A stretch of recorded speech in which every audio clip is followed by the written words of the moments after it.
I said it. So welcome back, guys. Today we are continuing the finalization of this car. I'm certain that I can get it fired over today. I ended the video early last night because I didn't have the shift linkage bushing, and then I was sitting in my room before I went to sleep looking through my pictures and stuff, just deleting stuff off my phone every night before I go to sleep to clear up some space. And then I came across a picture of when my brother bought his motor mounts and shift linkage and stuff, right? And in the picture there was these BWR's billet bushing. So they were in the cabinet. Checked it, and sure enough they were there. And that's good. I don't have to go to the shop 20 miles away to pick one up. But a little story on these billet bushings. My friend Billy, I did a B20 swap in his car a while back, and he had the billet front as well as the billet rear. This one right here is a two-piece unit, and it goes on the back portion right there. And this pretty much stabilized the whole shift linkage, the slop, the everything. Now, Billy's car, I don't remember if he had solid mounts or not, but in theory, if the shifter is fully stabilized in the front and in the rear, and the motor mount rocks back and forth, it'll stress this right here and crack. On Billy's shift linkage, it cracked, and his shift linkage pretty much just dropped straight down with this right here in the rear. On my shift linkage for my CRX on the B series, I have the Dimes front billet, and then I have the Prothane on the rear, just to kind of better peace of mind that it won't break, because it happened to Billy's car. My brother's motor mounts are pretty solid. I think they're 85A insert. I don't think it'll be an issue for his car, but it's always going to boggle my mind, because I know that it happened and it could happen. I know a lot of people out there that run it both front and rear and have no issues whatsoever. But if this compresses and is not fully snug fit with the end of the shift linkage, it should be okay. If it has a little slack in there, it should be okay. But at this point, I don't have another choice.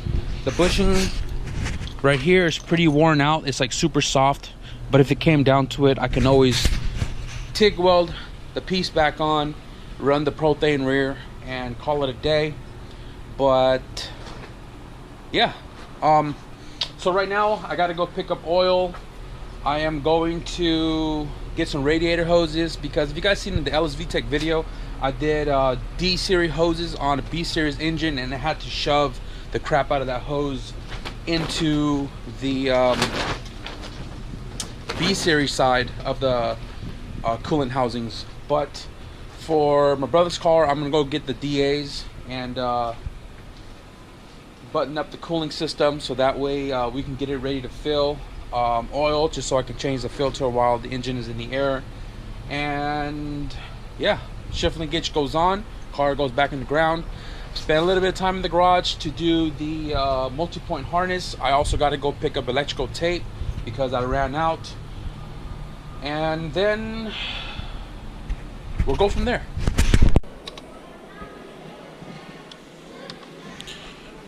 Like, I already know what it is, but I'm gonna check anyways.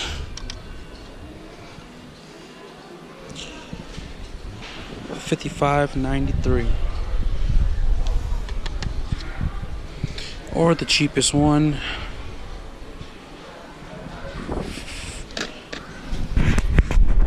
And we are back, guys. So I picked up I hope everything I need. Got Rotella 1030, since they didn't have the Mobile 1 1030. They had like 040, some stupid weighted oil. Got some antifreeze.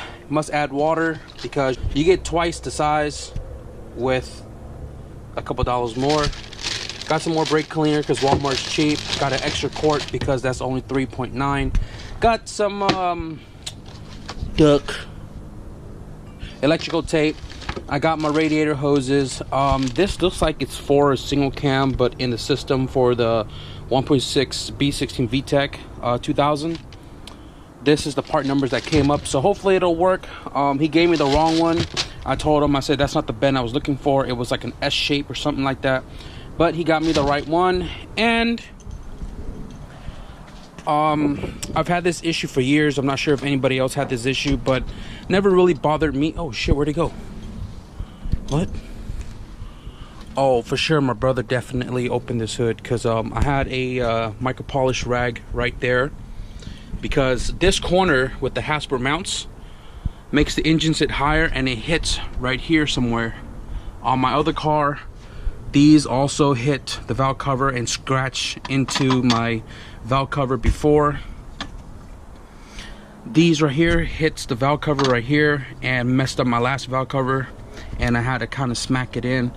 But I'm gonna find a way to kind of clay it to find out where it's hitting, so I can modify the hood to clear accordingly, because we have that fresh wrinkle black valve cover that I do not want to mess up right there. Let's take this out to the sun real quick. Oh, right there in the sun. It looks amazing. Meow, meow, meow, meow, meow. Whatever. So yeah, I'm gonna get started. I got a surprise for you guys. I'm gonna be picking up another car in a couple hours when traffic dies down. I think this one's gonna be I don't know, I might just buy it for the parts that it has, or I might make a dedicated track car, like full cut, like full diet car. Well, we'll see when I go and check it out in person if it's even worth doing that. But let's get started with the shift linkage. So I just confirmed my buddy is free to go pick up this car with me right now, and that means I'll be back home late, because currently it is it's 3 o'clock, and it's probably going to be a 3-hour round trip, because it takes an hour to get there, load up the car and the trailer, so on and so forth, and then an hour drive back. So we're definitely going to be in the nightfall. Yeah, I'm getting ready to leave right now. Almost there. We were on the road for like a good 55 miles. I can't wait to see this car. You guys are probably not going to see it. But I got a good one for you guys. So yeah, we're almost there. 0.4 miles, 0.2 miles.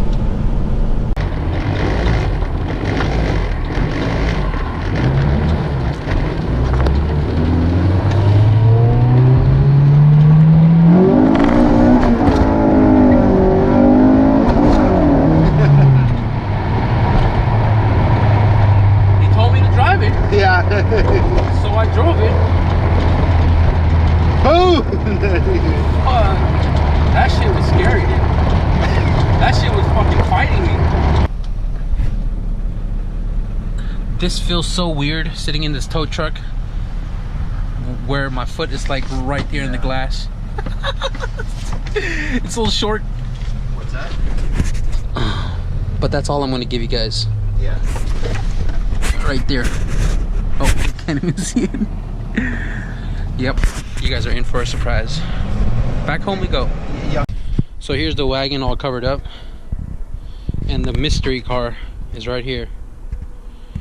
That's all I'm going to give you guys.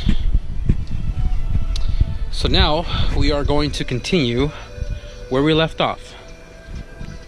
Got the radiator put on before I left, so all I got to do there, it's a real tight fit with the header and the AC fan.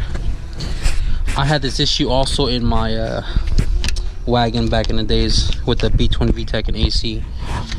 Can't really see it, but it's like maybe a millimeter or two. Nope, it's actually touching right down there. But that's just the shield. Motor mount's pretty solid. I'm not worried about it messing up the fan. The fan is also not the radiator is still not bolted in place yet. I can always pull this back a little bit more to free up, or I remember exactly what I did in the wagon. I cut the bottom shield right there and just used the top half just so it covers up the rusted header. I may do the same. It's only 2 bolts. Take it off, cut it straight across so it's not touching in case the vibration is gonna make a rattling noise or whatever. But no big deal. So yeah, I'm gonna get under the car, throw the shift linkage on with the BWR billet bushing, and hey.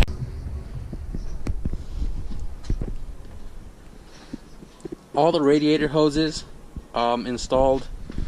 The AC, the bracket, everything is all installed. The pulley. Underneath the car, shift linkage is on.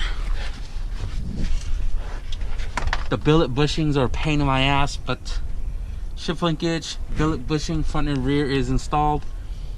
So you can see right here, the exhaust lines up, except the flange is clocked about 1 inch off. So what I'm gonna do is, I didn't do that. So what I'm gonna do is I'm gonna cut it dead straight as possible, clock it, put the donut on, bolt it up, and then weld it with the flux core. It should be easy to do because I have all the space up here to kind of look over and make sure I get all the gaps covered, like that booger. And then once I do this, I can throw the wheels back on, get the car back on the floor. Then I can start doing the multi-point conversion harness. And I'm gonna do that in the garage because it's really cold. Everything in the car is buttoned up. The only thing I need left is the fluid and the harness. Exhaust is all welded up, and I'm gonna sit here however long it takes to complete this harness. So all I gotta do for tomorrow is install it. So now I can go to sleep. I know what you guys are thinking. Why in the hell is it dark again if I started this video again the next day? Well, this morning I had to do a lot of errands. I had to take my mom's car in for an oil change. I went to pick up the new tires, and then I was at the alignment shop getting the tires mounted, and then alignment, because the car is really bad since we bought it, and I've just been neglecting to go and do it. But drives straight as a bullet now. And then I had to take care of some other stuff, but I've been doing a lot of work off camera. I got all the wire harness all hooked up, plugged up. This is a B20 bottom end, so it doesn't have the fan switch in the back like the OBD0 does. It's on the thermostat, but the one on the thermostat, the 2 terminals are actually completely gone, so I don't even have a place to plug it. I had to wire up a fan switch to the fan wire, so that way we can click it on and off to signal the fan to kick on. That's all buttoned up. Everything is all hooked up on this side, battery tray and all is all back into place. All I got to do now is do the multi-point conversion on the OBD0 plugs, slap in the ECU, swap the valve cover since this one's just on there until that one was done, which it is now. And I'm going to slap that on there, throw oil in there, and fire it.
want to see the new project car, subscribe, hit that notification bell.